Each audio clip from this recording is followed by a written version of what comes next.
শহীদ রাষ্ট্রপতি জিয়াউর রহমানের নাম নিলে প্রতিদিন ব্যস্ত নিশ্চিত। এই আমার তসবিটা একটু দিত, একটু জিকির করে বেহেশতটা একটু দেখে নেই।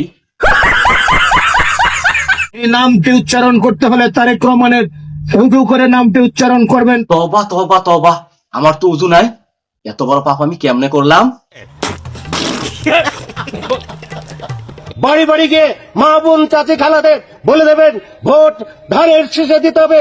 যদি ধানের শীষে ভোট না দেন, এই মহিলাদেরকে বলছি আপনারা জান্নাত পাবেন না। এই যে আপা চাচিরা, ভোটটা কিন্তু দিয়েন, না হলে কিন্তু জান্নাত পাবেন না।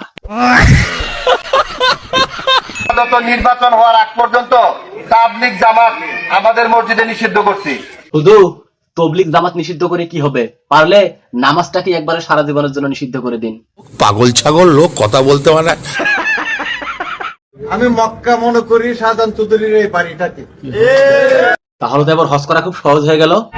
চলেন সবাই দলে দলে হজ করতে যাই। বেগম খালেদা জিয়া যার নাম উচ্চারণ করলে মুখটা পবিত্র হয়ে যায়। যাক, ভালোই হলো, এই শীতে আর কষ্ট করে উজু করতে হবে না। সঠিক বলেছেন। আগামী দিন যে সব হবে আলমদের নামে কি হচ্ছে? আলমদের নামে কি হচ্ছে? আরে আজান দেয় কেডারে? সে কি জানে না এখানে এত বড় সমাবেশ হচ্ছে? আজকে আজান বন্ধ।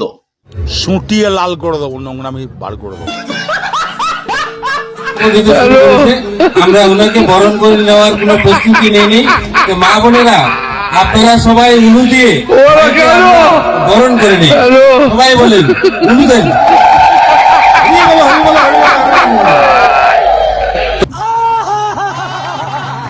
ইনি কি শাহজাহান চৌধুরীর বাড়িতে হজ করেছেন নাকি? নিঃসন্দেহে তুই ঠিক কথা বলেছিস। ভিডিওটাকেও কিন্তু সিরিয়াসলি নেবেন না, শুধুমাত্র বিনোদনের খাতিরে তৈরি করা হয়েছে। ধন্যবাদ সবাই।